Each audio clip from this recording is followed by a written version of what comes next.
Hey, I'll poke holes in the box. All right, folks, welcome to the Legend of the Travel.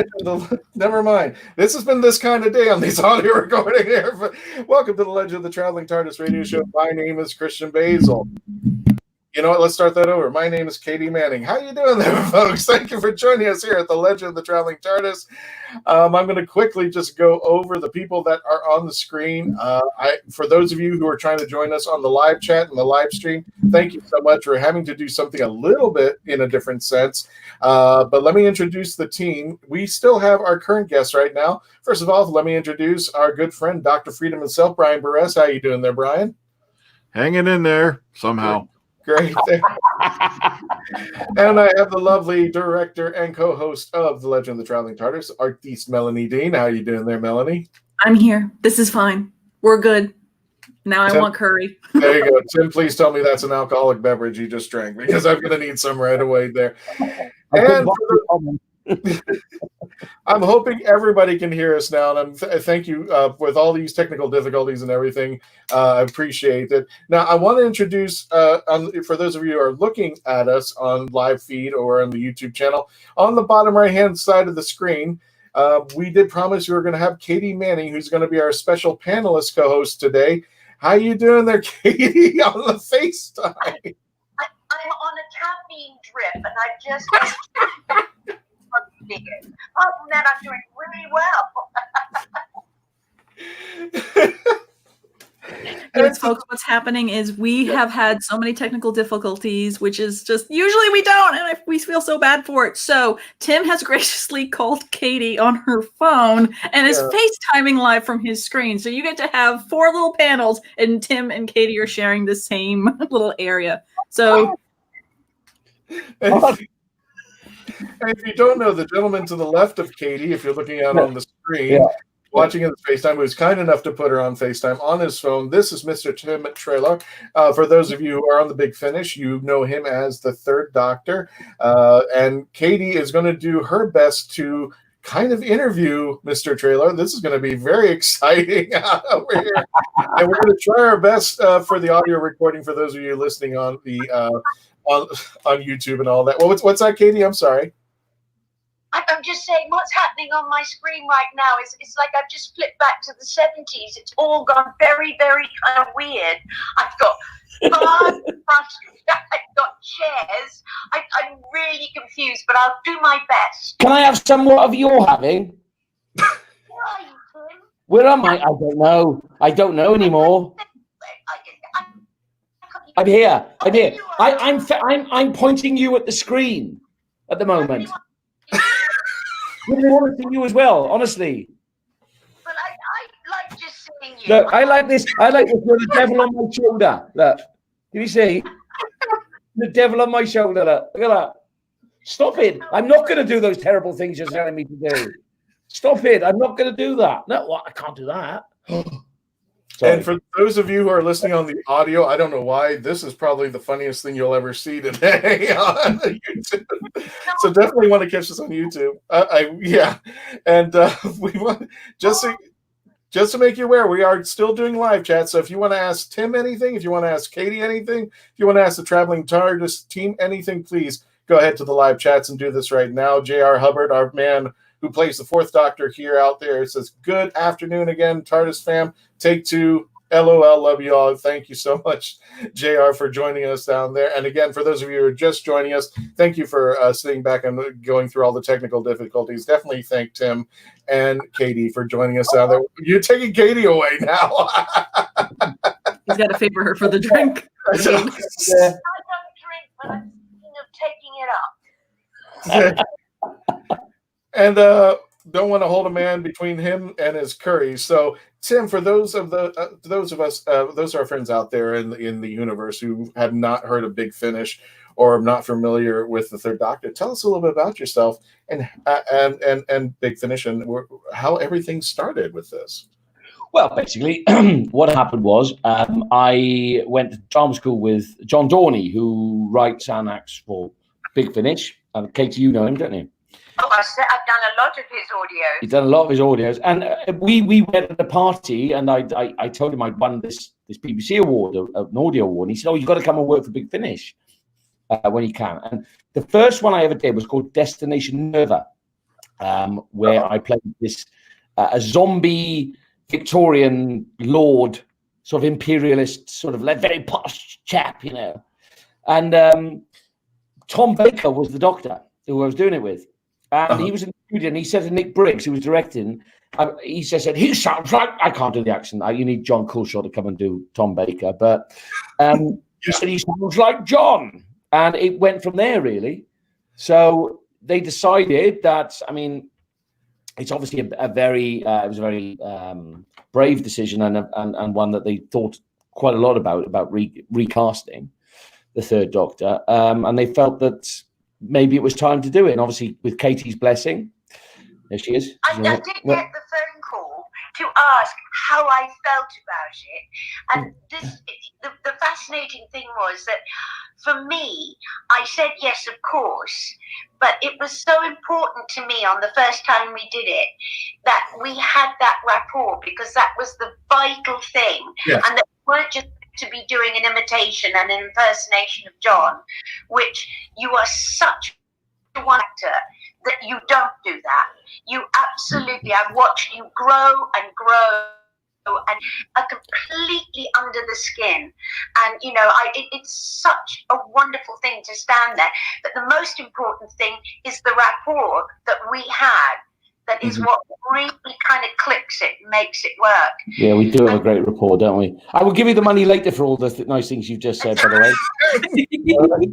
No. Actually, Tim, this is true, because when I first met Katy and I spoke to her and I told her, I said about this, and I think I'm going to pose this question to Katy. When you first heard him do the voiceover as John, what did you think? But I know when she answered to me, she goes, and I'm going to do my best, Katy, darling, if he didn't do it, I wasn't going to do it at all, or something like that. So sorry, hey, Katy, are you there? I thought you were the what? Listen, I'm not sure I'm here. Please keep reminding me. My own pulse for a second. But it's wonderful, because Tim is such an incredible actor that I've watched him, and because he uses all the body language and all the rest of it, little tiny things that we'll say to each other, and then I look at him and I'll say, just imagine you're just tickling Joe under the chin, or you've got your hand on your hip, or something like that. And there are times when I honestly forget, and I get these. I go right back into that feeling and to being with John. And that's a lot to do with how well you get on with the actor as well. That's such an important aspect of it. And, you know, Tim, as I say, it's just grown and grown and grown. I think one of the best ones we've done, which was, excuse me, that was my head you got there, The Legacy of Time, which was absolutely beautiful. And there were moments in that I just got goosebumps from Tim. He's just so good.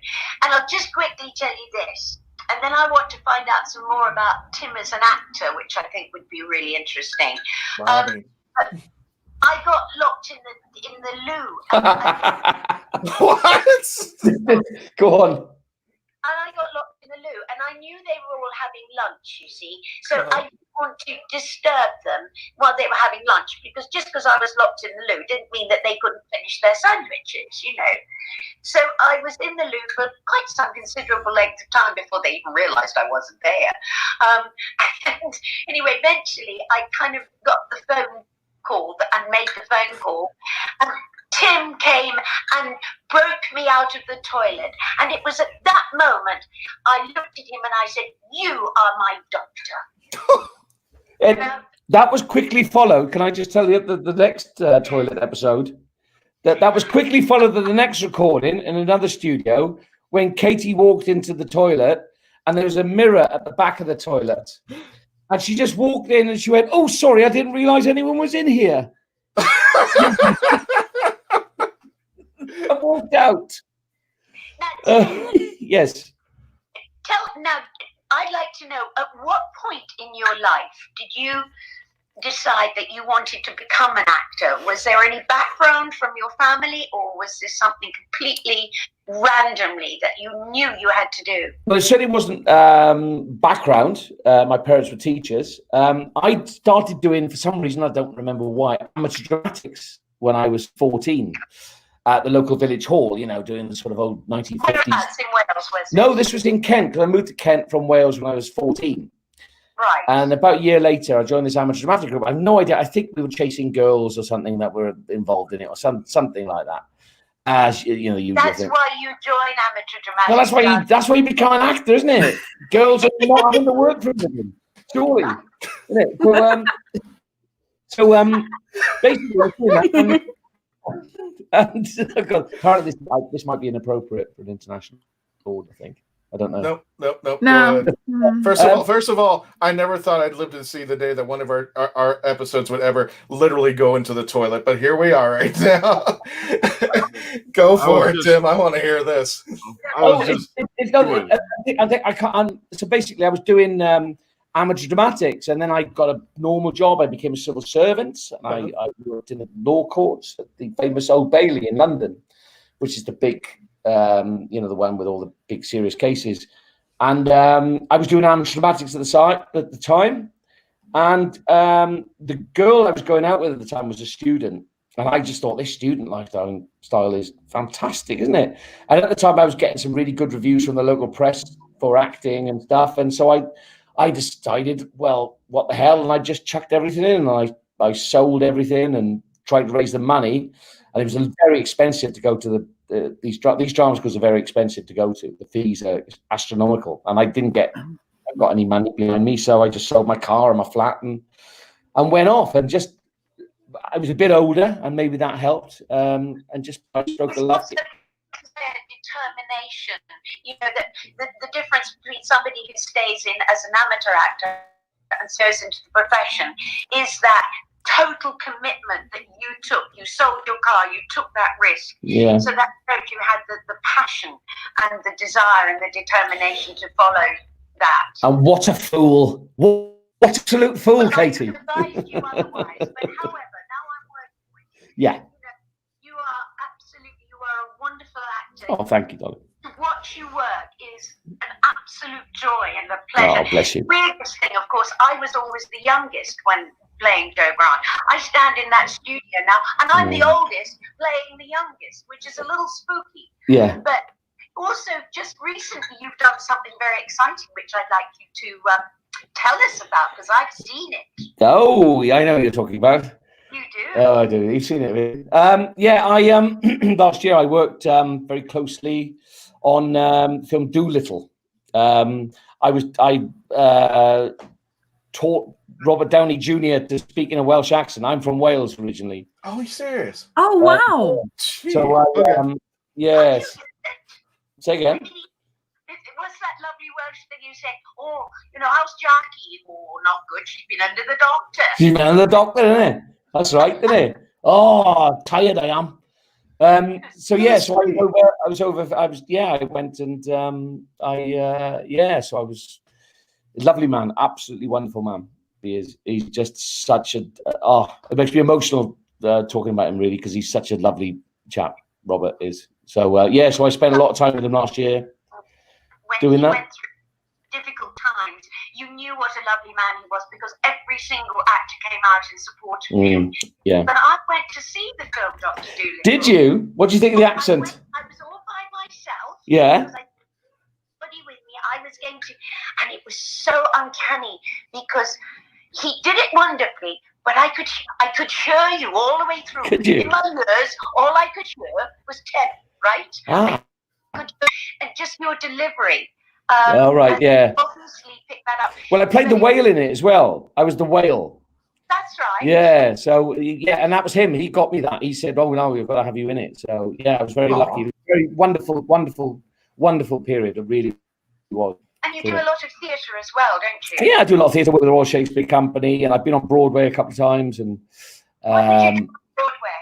I did the Scottish. Am I allowed to say the Scottish play's name? We all know what it is. We're not allowed to say it, are we? Oh. The Macca's, the Scottish King.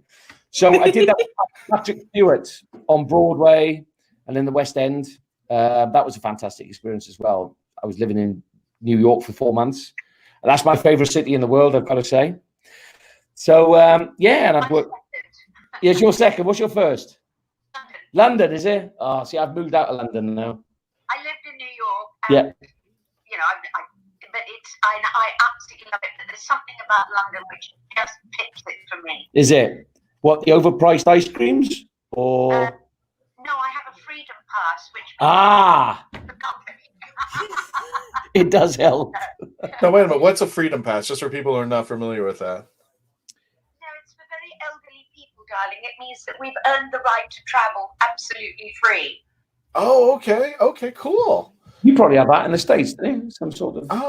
I don't know. We have senior discounts and that's it. No one does anything for free here. We have the early bird specials and such like that. Hang on, Katie. Hang on, folks, because let me just go to the live chats. There are a few of them that pop up over here. Cindy Guerrera.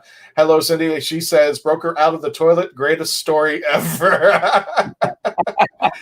We have Gina Burress. He was just laughing at them. Lady Gallifrey herself. David, welcome. He says, ha. And David Cervantes, who says, ha. Brian Hurley, I apologize if I'm butchering it, but Brian there, he says, hi, just seen this new, and I'm a friend of, I'm assuming he's saying a friend of Steve K. And Cindy comes back and says, love Doolittle. Gosh, when did you first meet Tim? Let me ask Katie that.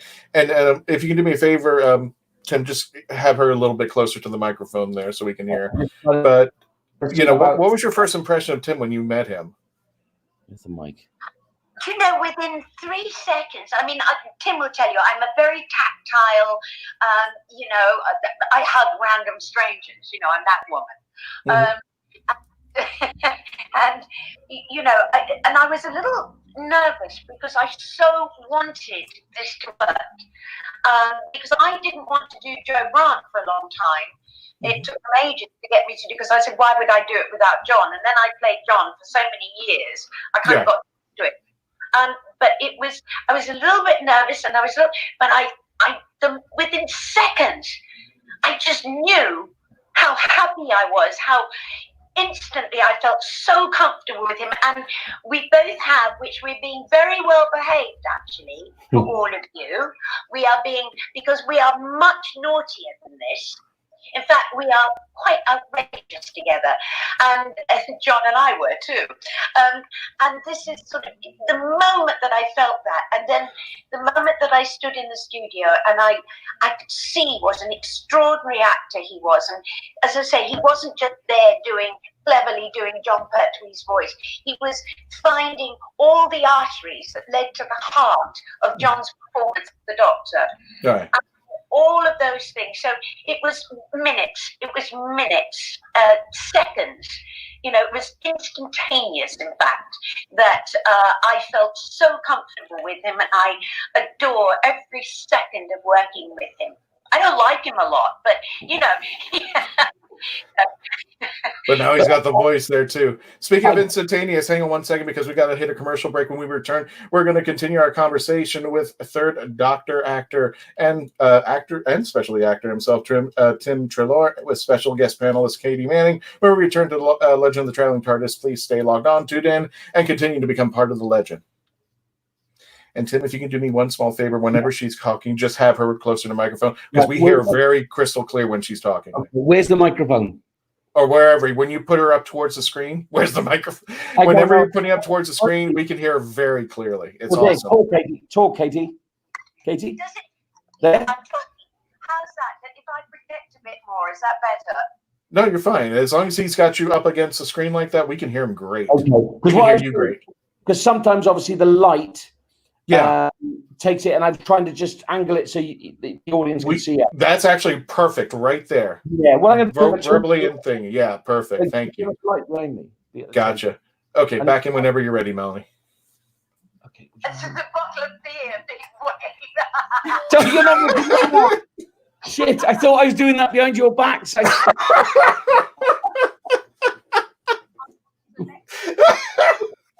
You're a grass.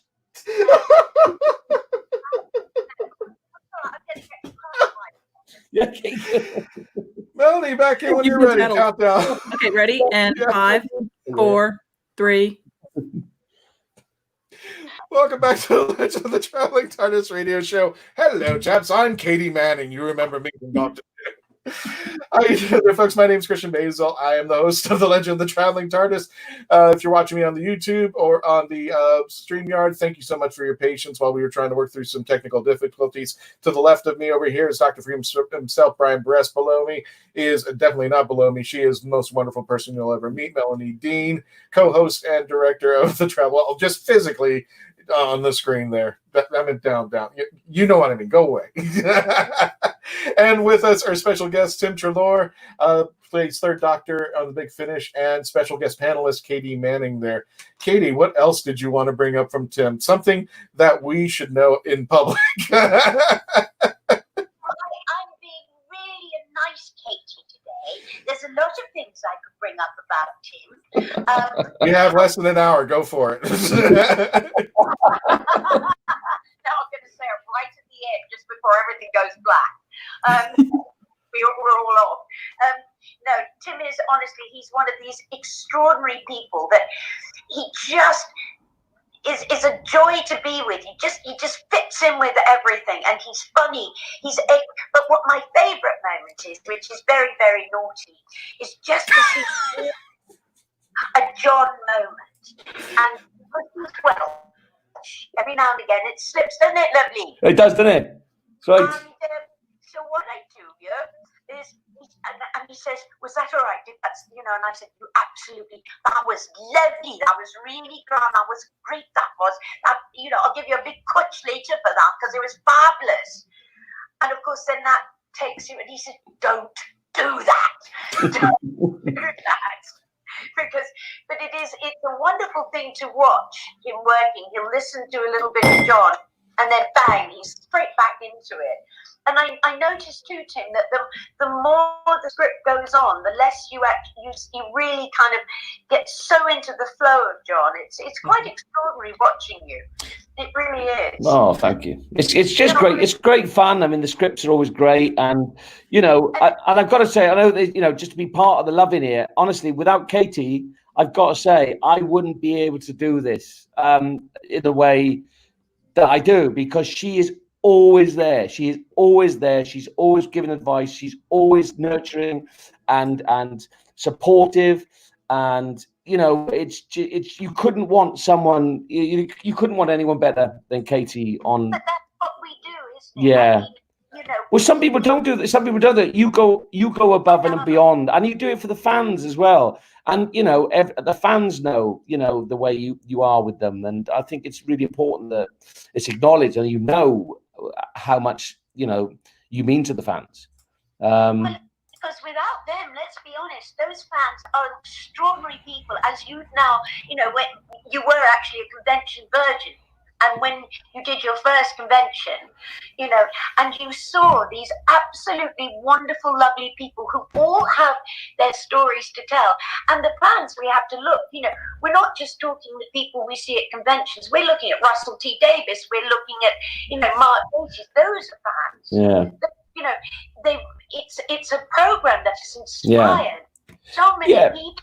But you do give a lot of your Katy to these these people and to us in the studio, and I think you need to know that, because you are wonderful. And let's be honest, without them we don't have a show. No, of course not. They are to be loved and respected and nurtured. Yeah, and I saw how you were at an American convention and in an English convention we did, and I saw how you immediately you fell straight into actually loving those people and wanting to thank them for being so caring and supportive. And that's part of our job, that's really, really important. But I also think that working together, when John and I worked, we did everything together, because that's how you get that relationship. That's because that relationship that you have between the doctor and the companion. You know, it's really, really important. Put that bottle down. It's really... Stop walking me up. Bloody hell. You meant to watch my back. Nobody on the show can literally hold their liquor today. So this is really... Speaking of doing our job, let me just run through the live chats real fast. Yildiz says, that's putting it mildly, hugging to an earlier chat there. Maria, it says, hi all, and Graham Krause, who says, Tim and Katy, what a great double act. Lady Gallifrey herself, Gina Burress says, love this. This is hilarious. That is true. This is one of the most wonderful episodes I've ever done there. Yildiz Pagan says, met Katy a few times along with my son in Minnesota and London.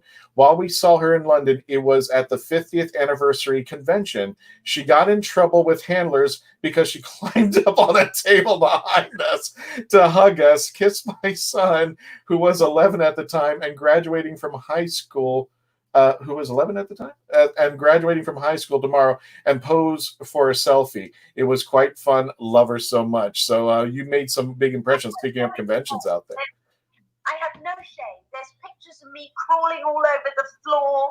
I thought I was last convention. Do you remember? Yes, I do. I do remember. About to say, I can testify to that because my wife and I got a picture with Katy and Richard Franklin at Chicago Tardis last year. Yep, I can agree to that. Again, I've been with you when you've fallen off the table.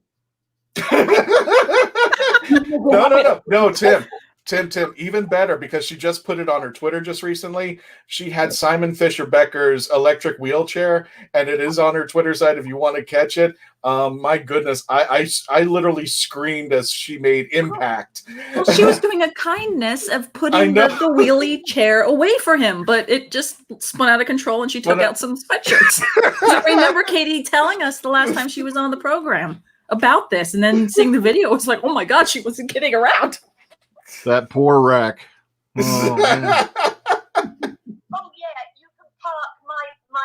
Everybody knows I can't see in front of my nose, and and he said, "Who's going to park my mobility scooter?" And nobody said anything. So I said, "Oh, darling, I will," because I'm one of those people like, "Oh, I'll do it." I was like that all through school. "Oh, I'll do it." And so everybody said, "Oh, okay." I couldn't even find the hole to put the key in, and yet they still let me do it. And I came round, and then I kind of don't know what happened, but it just veered left, and I took out a whole clothing rail and ended up underneath a pile of sweatshirts. True story. It's an absolute true story. Yeah, there's so many. I got a quick question for Tim. Now, many, many moons ago, you appeared on my show. Yes, I do. I remember, Brian. Yeah. And you told me a little something, and I wanted to ask if you still do this. You told us that whenever you felt that you were starting to lose the pace a little, you had a cassette recorder with apparently some of John's vocal parts on it to help you get back in sync. Do you still need the cassette recorder, or do you feel you've gone beyond that?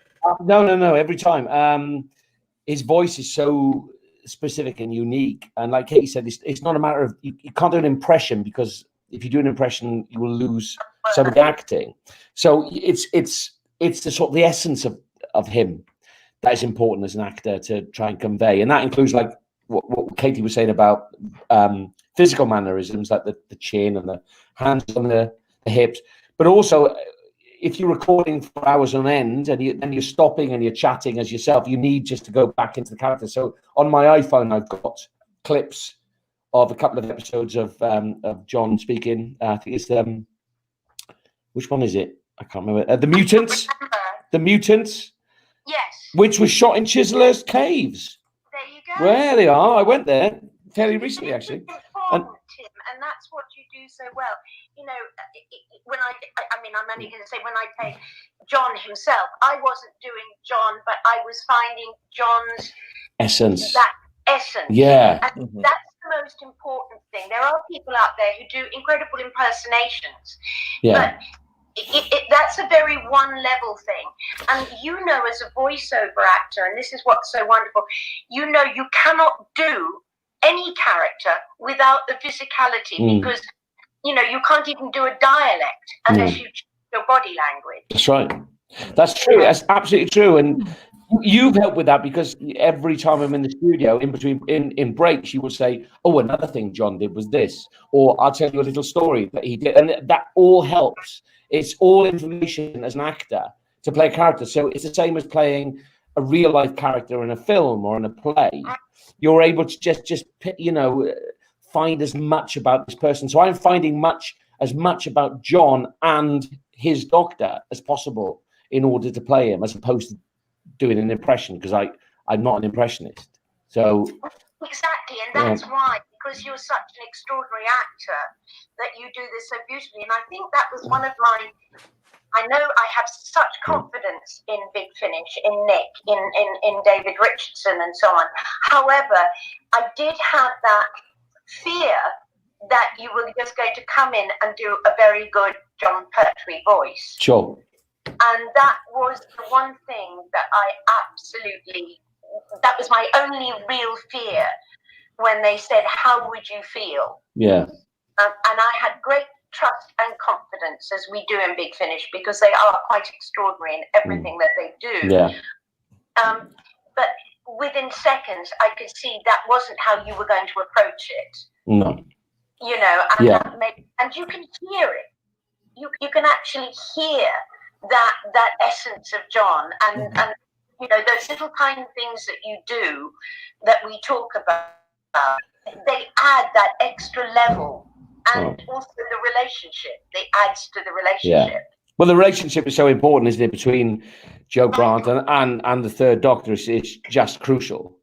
It's pivotal. We were very close. Yes. Yeah. That was one of the things. Yeah. But this is a testament to your ability as an actor, then, as well, that you embrace that partnership, and you embrace another. Because a lot of actors, I'm not saying not disparaging other actors, but a lot of actors act themselves and for their own performance, and that there's that's right or wrong, whatever. But my type of actor is someone who works with someone else. Well, you're the kind of actor that you don't, and there are some people that don't do this. That when you're doing television and you are doing something, they are not going to be there, behind the camera for you. Sure.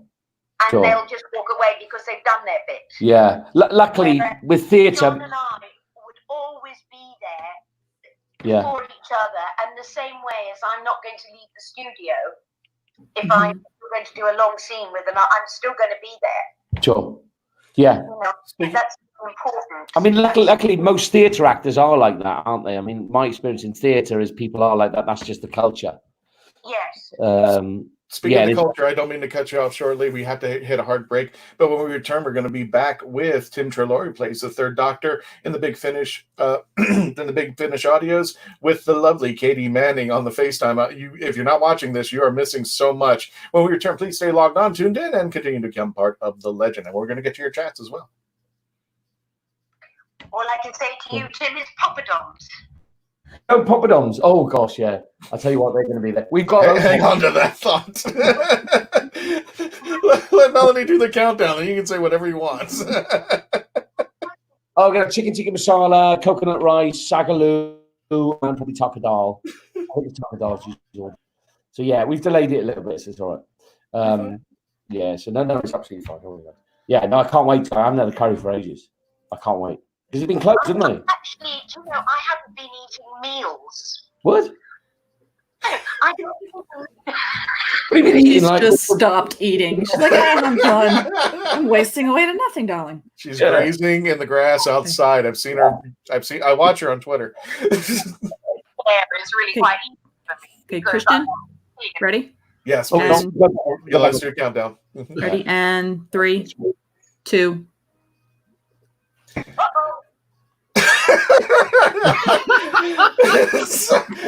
Yeah, that's the best way to introduce this segment. Welcome back to the Legend of the Traveling Tardis. My name is Christian Basel, Dr. Freedom, Melanie Dean. We have special guest Tim Treloar, third Doctor from Big Finish. I like Tim. calling me Trim. They're calling me Trim Treloar. I like that. Trim Treloar. This is not on the spots. There should be nothing more. All right, speaking of something more, let's get back to the chats real fast there since we're live on it. We got Matthew Rose who says, hi, Tim and Katy. He also adds, been a long while. Tim really enjoyed the Third Doctor box set and lots of love to Katy there as well. Matthew. Cheers, Matthew. We also have Sue Cook who says, yes, I so agree. Katy literally brings love to so many every day. You may be absolutely in the dumps and she cares. She lifts you. Her love stretches across continents, hugs to you all. Yes, Katy, this is a testament to a human being that you are that reminds us. And that's why I follow you on Twitter, because when I'm down in the dumps, I look at your tweet and it just lifts me back up. So thank you so much, Katy. Even if it's silly, even if it's just being naughty, I love watching your tweets because it really brings me out of the dumps someday. So that's a testament. You do give positivity out so much.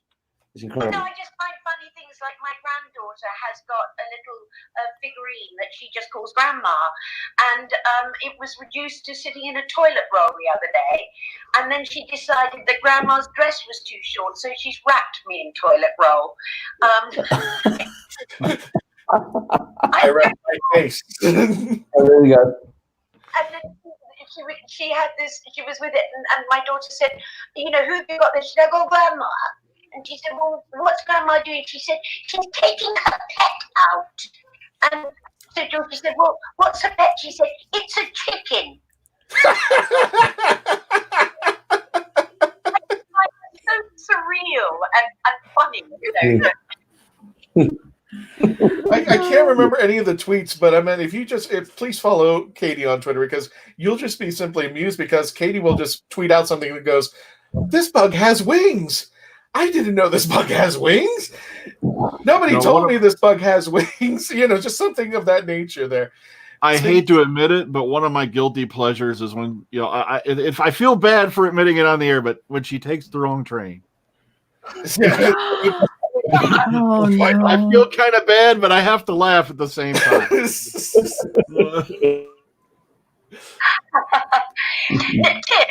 Yes. Tim. Yes. Right.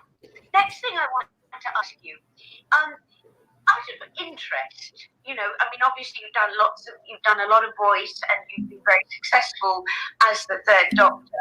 And I do think that one of my favourites that we did is The Time. Oh yeah. I think that was a beautiful piece of writing, and it was a wonderful piece for you and I. You know, it was quite an emotional piece, and it was quite extraordinary to work with. But, you know, it's one of those things that you probably get asked a lot as an actor, but it always interests me. What sort of genre are you most comfortable in when it comes to, you know, if I was to say to you, I will let you play any character you like. Is there something that you really aspire to play, apart from John Pertwee, of course? I'd like to have a crack at the Scottish King. I understudied it. I wish we could just say it, the Mac, whatever. I did play it actually. When Patrick Stewart did it, I understudied him. I was playing Ross, which isn't a tiny part. It's quite a big part, but I understudied him as well, and I went on a few times, and that's the part I really want to do. Usually I always wanted to be in war films. That's what I want. Some boys wanted to be in cowboy films, but I wanted to be in war films. I think I'd have to be a general now, wouldn't I, or something? Wouldn't be able to actually be a commander anymore. You could actually play one of those wonderful characters that sort of stayed as a sergeant for many years. That could be, yeah. And he gets angry and bitter, and then suddenly, you know, what happens, I don't know. But what I'm doing at the minute, actually, funny enough, you're talking about that, I'm playing a character at the moment called Peter. And I'm putting that out, actually, in a few time. It's a comedy character called Peter, and he's got a positivity program. And he's a positivity guru. And he's a Welsh boy, and he's talking like that, right? And he's the last person who should be a positivity guru, because he's really not ready to be a positivity guru. But so that's coming out in a few weeks' time. So if you see, it's going to be online somewhere. Sorry, yet, but that's sort of my passion at the moment. I've written it. I will do. Everybody out there to see as much of your work as possible, because I really do rate you as an actor. Bless you. What's it? I rate you as an actor. Oh, thank you so much. What's it going to be called, or do you have a working title? It's at the moment. It's Peter's Positivity Program. It's a 10-part, 4-minute series of him basically teaching positivity to people under the circumstances that we're facing at the moment. But it's a comedy, so you'd expect he's not really. He shouldn't really be teaching positivity, and he has a long-running battle with a 96-year-old neighbour, a woman called Emily Salisbury, who he hates, and he also spies on a woman over the road called Carol Darnay, and he's got her package from Amazon that has been given to him. So, yeah. Okay. So we'll keep an eye out. We'll start to sort of like put little teasers out soon. Okay. Sure that we all get to know that. I'll let you know. I'm about to currently play a transvestite. Oh, what? I'm about to play a transvestite called who runs a very seedy bar. So really? You're playing positive. Wait, is this online or is this on? Yeah, I was just thinking because we're doing things online brilliant. right now. And, Is this a man who's identifies as a woman, or? No. This is somebody who, transvestite. You can either decide whether or not this is full operating, or whether. I mean, I'm not going to do it for you now, but it's. Oh, can't wait to bloody see that. Well, I can't wait to see Peter. Oh, right. Well, I'll keep you informed about that. Because I love that whole concept, and it's just you, is it? It's just me. I've got a guy directing me, and I've got a guy doing the sort of technical bits. But yeah, I've written them. You're not video, because I have to video myself. Oh, I have to do that. That. Yeah, it's that's a trial. So he looks a bit like this. I'll just show you. Look at this bit of false plug in here. He's terrible. He's got the John Goodman glasses on. You know, my God. It does. Like that, right? Now listen in, guys, because I tell you what, right? I am my own man. For instance, I am indifferent to Marmite. Right? And look, like cows fed on ecstasy, the stakes are high. So he's a positivity guru. Oh yeah. It might be British humor, I don't know, but oh my God, you basically look like Walter. Yeah. It's Walter from The Big Lebowski, because when he said the John Goodman glasses, I'm like, oh my God. He's inspired by positivity. Yeah, but he's a positivity guru and he's Welsh, right? But the other thing is he's inspired also by, I don't know if you watch Louis Theroux, the Louis Theroux programs. There was one where he did it and he went to the people who get wives from Thailand. And it was the one of the guys there who's he's at PTSD. He's probably ex-services, and he's the anger in him. But I love you. I am going to protect you. And then the guy who is helping him, he's just, listen, I hate you. Have you seen it? Oh, it's fantastic. Oh yeah. So he's based on that sort of, Yeah. Have you ever thought of writing, Tim? Well, I've written all these. You wrote these? Yeah. The Peter I wrote, yeah. Oh, that's wonderful. Yeah, so it's 10 parts. Is this the first time that you have taken on writing something like this? No, I've written a sitcom actually, which I'm trying to get out to people, set in the near future, not the space age future. It's set in 20 years' time, where we've got poorer, Britain's got poorer and hotter, and basically the internet's been smashed by climate change activists, and it's about 3 bungling agents who are trying to save the individuals and people of that time. This mad guy who lives in the Tower of London. This all sounds really bad. I haven't thought of my pitch yet, so it's a bit. I'm listening to the pitch. Yeah, I should have thought of the pitch, shouldn't I? But yeah, so that's I'm going to try and float that out somewhere. One thing, I mean, I adore you. I adore you. I've said all these lovely things about you. You have. I really feel. Yeah, I know that. I I just like a tiny little role as a completely unrecognizable character in it. Every time. You know, that's all I ask. Yeah, you I get it. don't ever want to be a lead again. I only ever want to sort of carry the crumpets on in the third act, unrecognized. We all want to carry the crumpet on. And on that note, folks, we're going to go to a commercial break. When we return, these two will get a room by themselves, and we'll return, continue, and wrap up our interview with Tim Treloar with special guest panelist Katy Manning. When we return, please stay logged on, tune in, you two behave. When we come back and continue to become part of the legend. Oh my God. We'd be really well behaved, I swear to God. We have been better behaved than we ever been. Yeah. Together. That's what I don't want you to be right now. The American audience. Yeah. Yeah.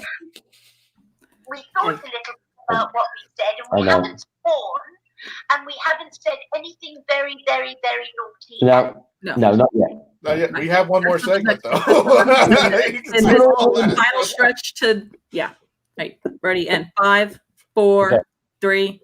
We get you in there. Hi, this is Christian Basel with the Legend of the Traveling Tardis radio show. That's Dr. Freedom, that's Melanie Dean, that's Tim Treloar, and that's Katy Manning. There we go. That's going to be the shortest segment ever.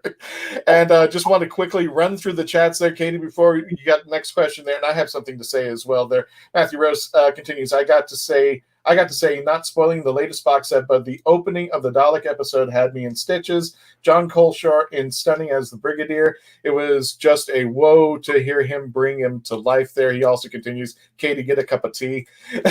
Maria says, she is such a ray of sunshine. Yes, she definitely is. Lady Gallifrey, I follow her on Twitter and check her tweets out every day. So do I there, Lady Gallifrey. So do I.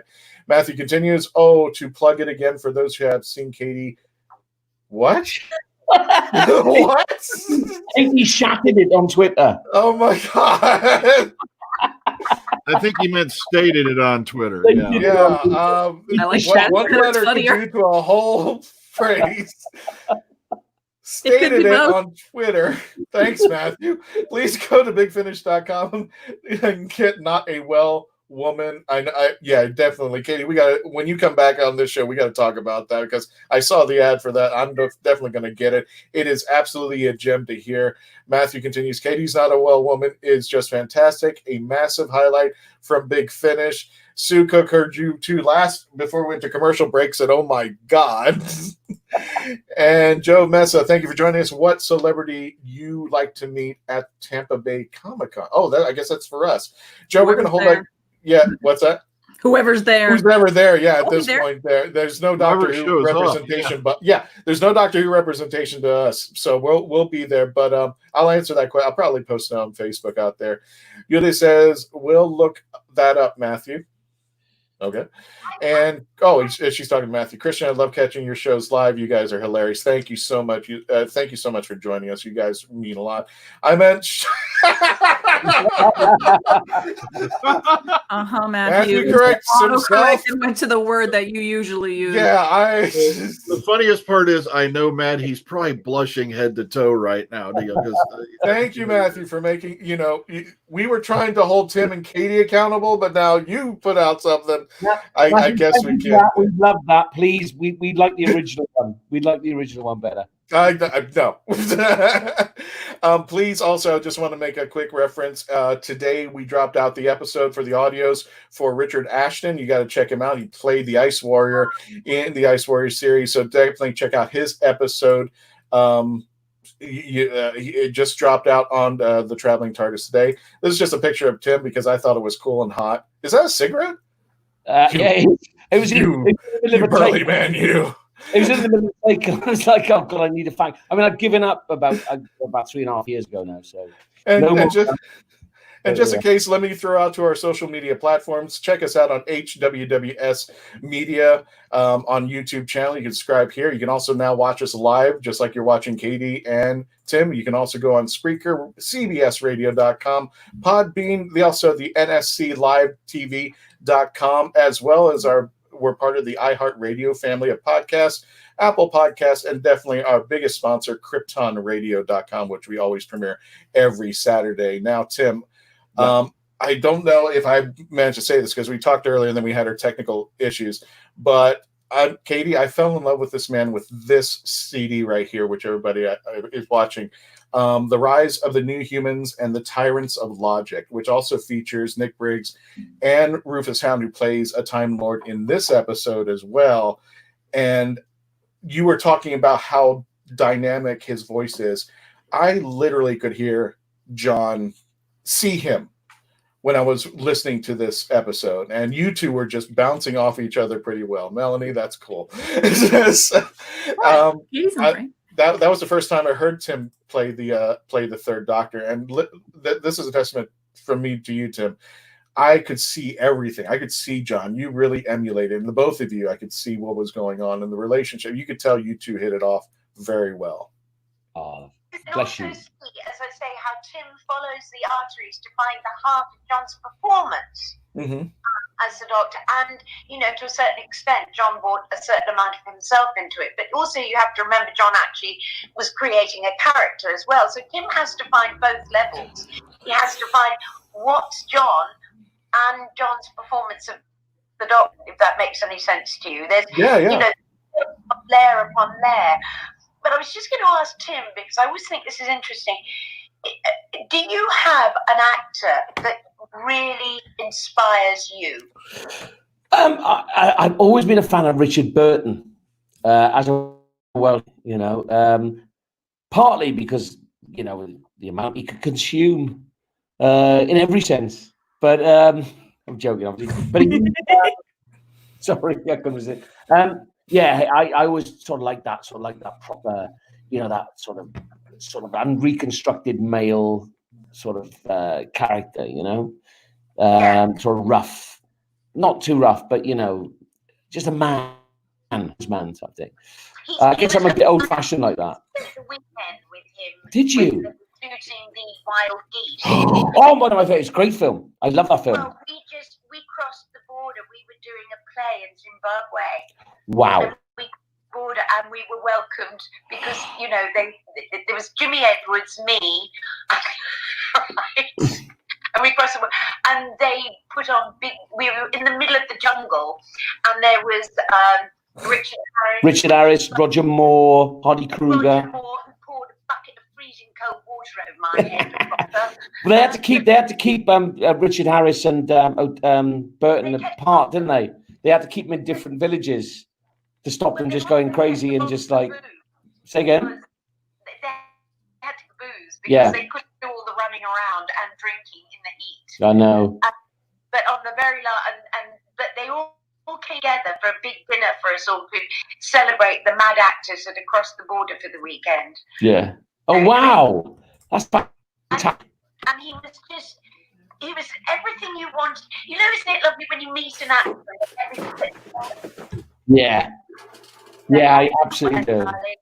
It's terrible. I'm probably a bit outdated now, sort of liking all that type of stuff, I guess. But I love all that. Zulu, my favorite film, and then Where Eagles Dare, and sort of the Battle of Britain, and I don't know, The Longest Day, and Bridge Too Far, all that sort of stuff. I love all that sort of stuff. Can you do a Richard Burton for us? Broadsword calling Danny boy. Broadsword calling Danny boy. I can't do it. That's right. Well, he's from near Port Talbot, you see. So I can't sort of do it sometimes. Wonderful. But yeah, I did play him on radio once. Did you? Yeah, with Sean Phillips. Me and Sean Phillips did. We were doing a few weeks ago. I don't know. I've been in lockdown. Was Peter O'Toole, wasn't she? I didn't know that at the time, but it was a long time ago. Yeah, we were playing. Yeah, we did that. You saw it. All right. Okay. She's fantastic, and I, Claudius. So you played him on. Well, I was playing a guy called Mr. Burton, who was a supermarket manager, and she was someone who worked at the checkout, and he was more interested in the packaging and the commercialism and the capitalism, and she was like more about the interaction with other people, and he was having a breakdown about we're not selling enough things, and she was all about it's all about talking to people and the humanity, where he was about, he was the capitalist. So it was a comic thing. But it was a long time ago. I'm surprised I can remember it. So you actually, and you played Burton through that. How wonderful! Yeah, it was great. Yeah. You got the right, when you did it just now. You got it. It's like timbre. Yeah. Or timber, as timber. That's right. Timber. We say timbre. Yeah. You have exactly the right timbre to your voice, as you do for John. You also actually had that. I'm just hearing that bit of Burton you did just then. You know, exactly the right. It was spot on. Oh, thank you. Yeah. Thank you very much. So now, instead of John, just play Richard Burton. I just play Richard Burton. That's right. Yeah, but I want to hear more when we're back in the studio. I want to hear more about the wild geese. That's what I'm looking forward to hearing about. All right, let's totally go in. You play the Third Doctor like Richard Burton, and I'm going to play Joe Grant like Betty Davis. That's a deal. Is that a deal? That's a deal. Nick Briggs, are you listening? Here we go. This is another episode. Right, I want to see this. Thing. I want to listen. I get how much we'll get the Kickstarter started on this one, because definitely we got to get. We're going to wrap up the chats because unfortunately this is the last segment, but we do have to go. Go ahead, Katie. I'm sorry. What'd you say? I was just going to say I'm all ready to do this right now. I'm waiting. I was. Now look here, Joe. Look here, Joe. Good grief, Joe. Joe. You know what's funny, Tim. This is your episode, but you know what's funny, and I was just kicking the idea around. We're live. You two should just do a Big Finish episode as Joe and Third, just live, and just go completely nuts on that. just the uncensored version of 3. Feral version. Yeah, that would be. Let me go ahead and finalize the chats because we got to wrap up over here. Right. First of all, Matthew Rose says, "I meant shared autocorrect." Yeah, no, we know what you meant, Matthew. Totally know what you meant. Not only that, Matthew, I think we should have an episode of Big Finish, Nick, if you're listening to it, where autocorrect damages the universe somehow, and somehow autocorrect ruins mankind completely, which is probably, I'm crying with laughter. Sorry, Katie, Tim, and all, no problem there. And the meddling monk played by Rufus Hound is fantastic. Yes, you got to check it out. Let me bring up that picture over there. I don't know if I brought it up, but here it is. It is the Third Doctor. The Tyrants of Logic. I mean, it's a wonderful, and this is where I just fell in love with Tim's voice. I'm changing Tim's name every 5 seconds. I'm so sorry. So, yeah, from now on, using the laptop for these things to avoid accidents of autocorrect. I thought Katie said Tinder. Okay. Anyway, Sue Cook, that would be amazing. Yes, it would be. Anything these two do together is completely amazing out there. JR, our 4th Doctor in resident, another hoot of an episode. Katie and Tim are just hilarious together. Anyone who isn't watching the live episode is missing so much. Much love to you all. JR is our 4th Doctor guy. I mean, if you ever check him out, I'm going to bring pictures of him. Great cosplayer. Yes, and Jose's back. I will meet Kel Mitchell from Good Burger. He's talking about Tampa Bay Comic-Con. Yeah, let me just really throw that in there. I mean, unfortunately, I just heard that Paul Bettany. He's out. Paul Bettany is out. Marina Sirtis is in. Tom Fenton is in. So, again, nothing really Doctor Who about it but us. But we're going to be making sure that Doctor Who gets a good representation out there at Tampa Bay Comic-Con, because we're going to be geeking out and such there. Also, just to wrap up things, and again, Tampa Bay Comic-Con, for those of you who are out in the area, going to be July 10th through the 12th, Friday to Sunday. The Legend of the Traveling Tardis is going to have at least one panel each day, so you want to definitely check us out there. Plus, Katie, this is going to be a surprise to everybody, because I don't know if you're aware, the Traveling Tardis celebrated its 8th birthday. Melanie, you got him? You got him somewhere in there? Yep, we got to show him. You two definitely need to get a picture of Little Boy Blue. He's been everywhere with a bunch of people. Katie, that's the picture I want to get you with when you get back to the States here. We had a goal to reach before his birthday, which took place May 19th. And before the episode came out, we hit that goal. So if you want, take an idea of what our new goal is as far as Facebook is concerned. How many people you want to subscribe on our Facebook page? Take a wild guess. Yeah, come on, Katie. Just take a wild guess. Pick a number. I'm dreadful with numbers, darling. That's okay. I don't understand numbers. I don't know. Tim, you want to take a shot? How many people we're trying to get on our Facebook page? Say 10,000. I'm going to say 9,500. 15,000. 15, 25,000. Okay. How about 35,000? We're up to 34,535 right now. That's our Facebook page, and that's everybody who subscribes on the page. We want to thank every and each one of you. That's our goal for the end of the month. Please let everybody know what's going on out there. Fourth Doctor, the Fourth Doctor cosplay on Instagram. That's JR's page. Matthew, thanks. All Katy, adore you, and Tim, you have been fantastic. It's been a wonderful listening to Big Finish during this time, and thank you all so much for wonderful jobs. And this podcast has been my favorite so far. Thank you, Matthew. And we tend to do a heck of a lot more, folks. We got to go out there. Tim and Katy, I'm going to give you Katy. You've been the host of the show for the most part. You get to end this. What's the last thing you want? Last word of this? I just wanted to say one thing that before, because we haven't mentioned how lovely it was to have John Coleshaw coming in and bringing the heart of the Brigadier, which I thought, and to have Rufus Hound, and actors of that caliber being so unbelievably brilliant. But, as I say, to have the Brigadier and the Doctor back in the studio, and then lovely Daisy. Daisy Ashford. Absolutely wonderful. And it was a very touching time for me to have those voices around me, and but it's really extraordinary what Big Finish do, what they bring, and how much heart and love they put into everything that they do. And Nick Briggs especially, because he absolutely loves this era, and he is such a joy and so naughty to work. He is.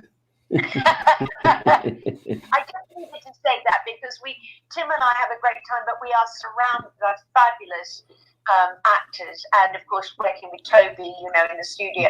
We're very lucky, aren't we, Tim? We are very lucky indeed. It's such a privilege and a pleasure to be doing it. Really is. Teamwork from top to bottom. Absolutely. It really is. It's wonderful. I just needed to say something very sensible then. I'm exhausted now. We've had a long day, definitely. I want to thank Tim Treloar. Thank you so much for coming in, and Katy, with all the technical difficulties, this has been a magnificent episode, and it looks like a lot of people have enjoyed it. Katy, since you are the special co-host, please go ahead and ride us out. Tell everybody goodbye. Well, first of all, congratulations on that enormous figure, which I can't remember because I don't do numbers, but it was really big. But also how wonderful you guys are and patient you were to start with. And this is a terrific show, and I know you interview lots of people, and it's always a great joy to be a part of this show. So I think any actor who comes on your show is going to have a fabulous time. And thank you so much for inviting me, Tim, who I just adore hanging out with. Thank you so much. And, Melanie and all of you, the patience you put in to disastrous 45 minutes spent getting this together. Great show, everybody. Keep listening.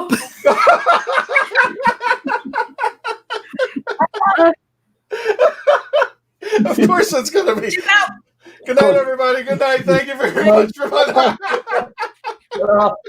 That's it. As you finished, just low battery.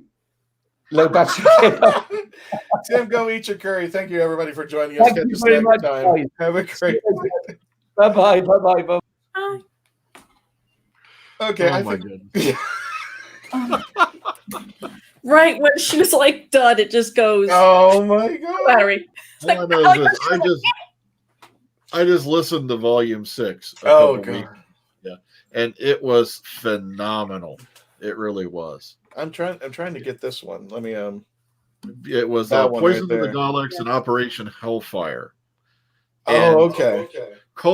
John Levine's in it as well. And with John Coleshaw and all that, and with Tim's brilliant performance on all that, I was literally at work, and suddenly I had to stop for a moment and go, "That's not Nicholas Courtney," because it actually felt like he had captured the essence of that character so well that it took me actually a minute to realize that, wait a minute, that's not Nicholas Courtney. That's not John Pertwee. And there's this beautiful scene between the Doc and the Brigadier. You know how well they got along. And it was just like a page of the past. It was just like stepping into the past again. It was so well done.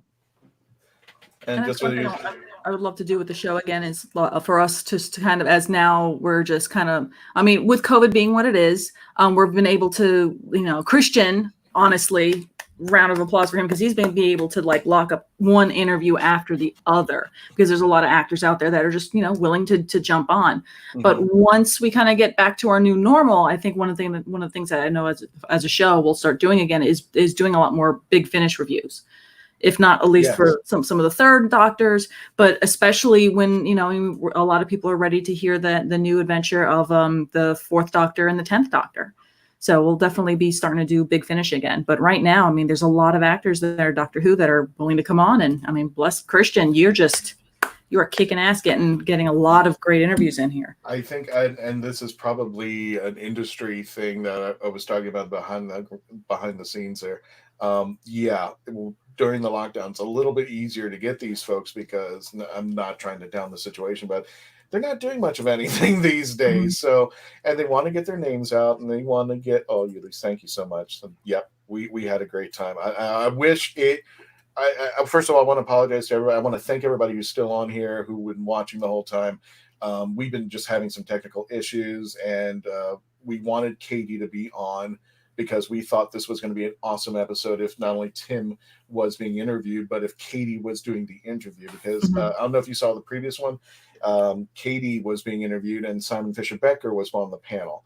So I was thinking, this is kind of something, if we can do it with 2 guests on, to have one guest who's been working interview the other, just to have some good times. And I said, you know what, if Katy's going to be on the interview, this is going to be the most interesting interview. And I wish it had been that we could get everybody on, but we worked it out this way, and that's just the way it happened. So Matthew Rose. Sorry for me. A word that I accidentally posted because I didn't read the whole thing, and now I'm getting regrets. But hey, you know what? The 13-year-olds are growing up today. So we're going to get back to Big Finish. We're going to get back to topics.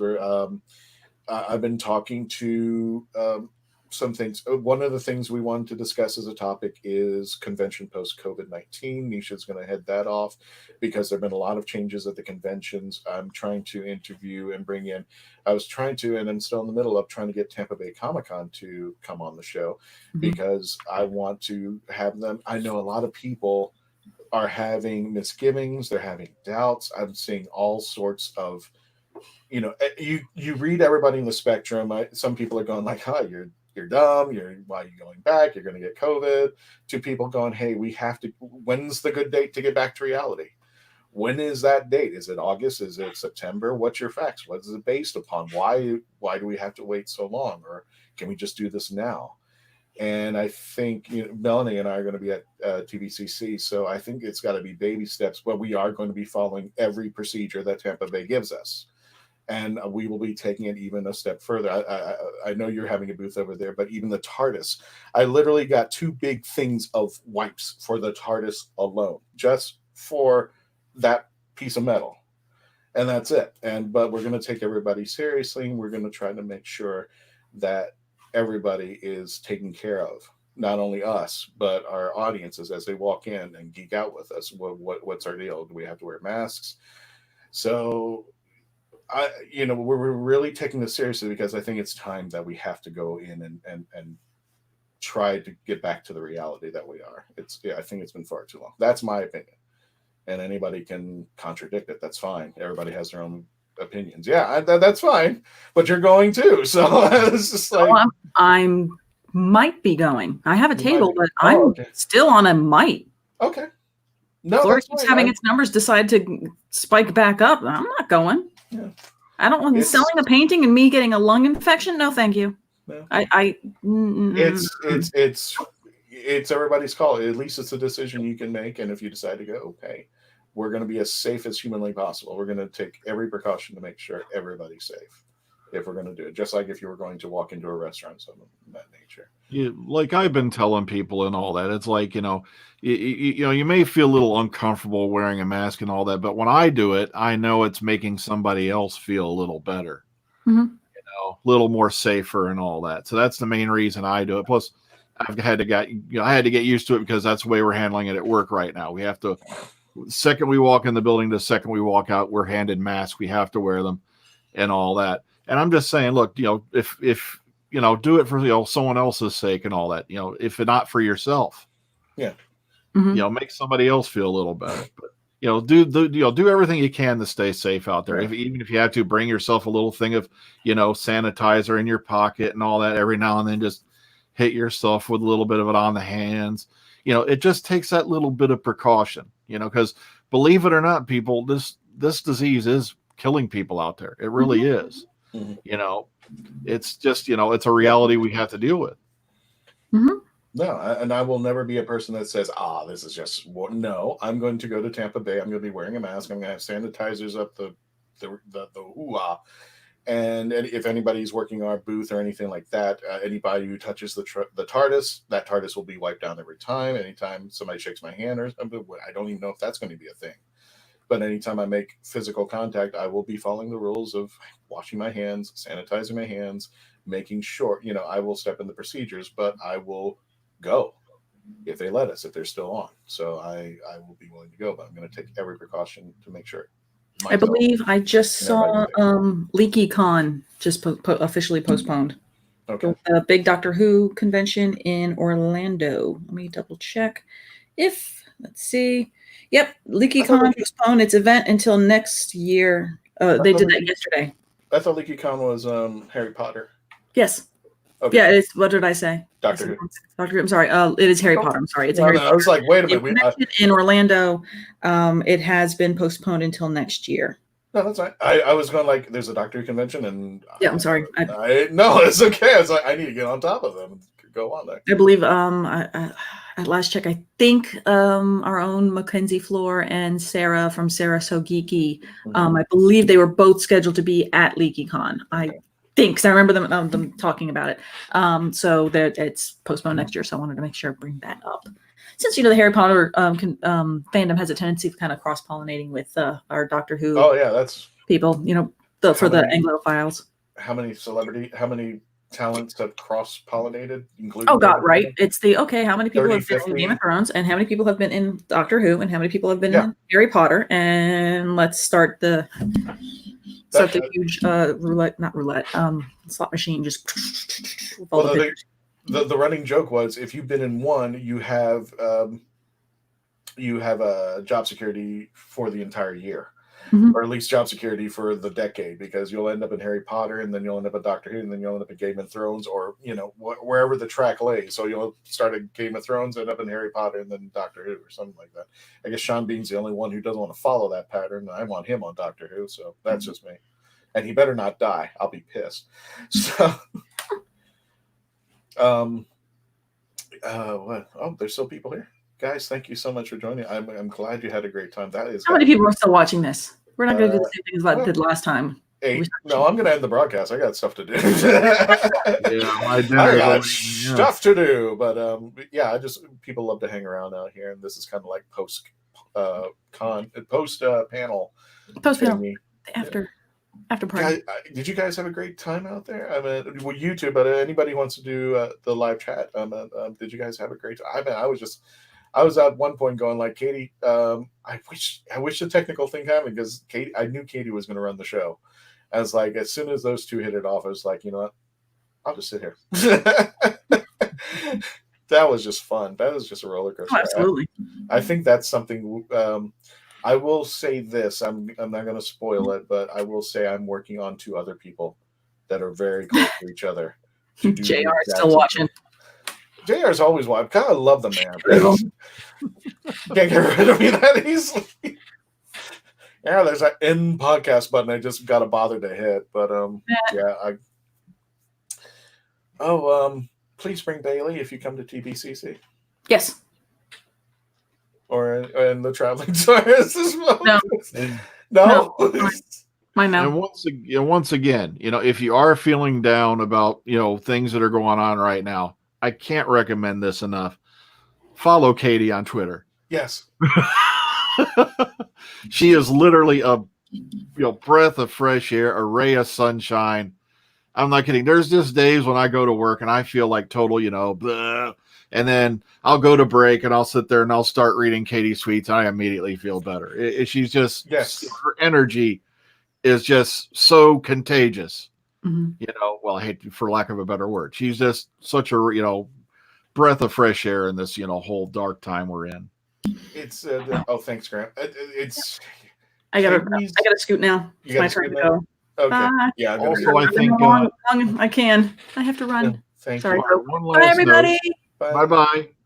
Also, I believe Tim's on Facebook. You can leave, Maria, if you want to. Go for it. It's fine. We're just chatting away. This is just like after panel talk. I just wanted to add in, I believe Tim's on Facebook as well as, I think he's on Twitter as well.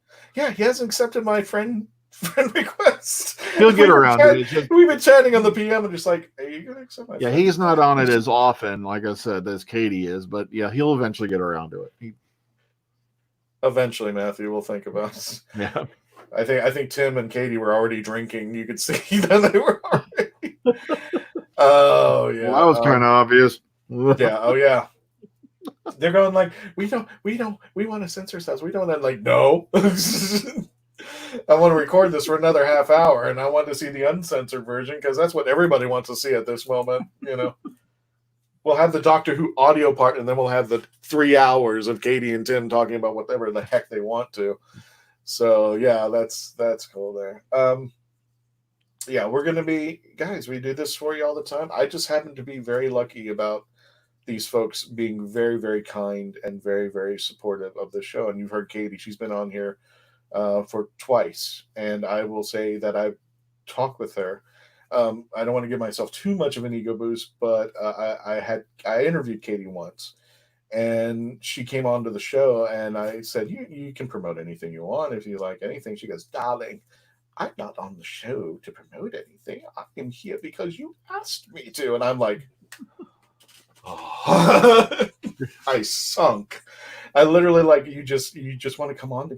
Oh, darling, yes. And then when I talked to Tim about having Katy on as a dual companion, he just like, yes, this has got to happen. So I'm glad. Even though the technical difficulties didn't work out in the favor of what we wanted, we got something that is so lovely. Katy's lovely on Twitter, always surprised she takes the time to reply.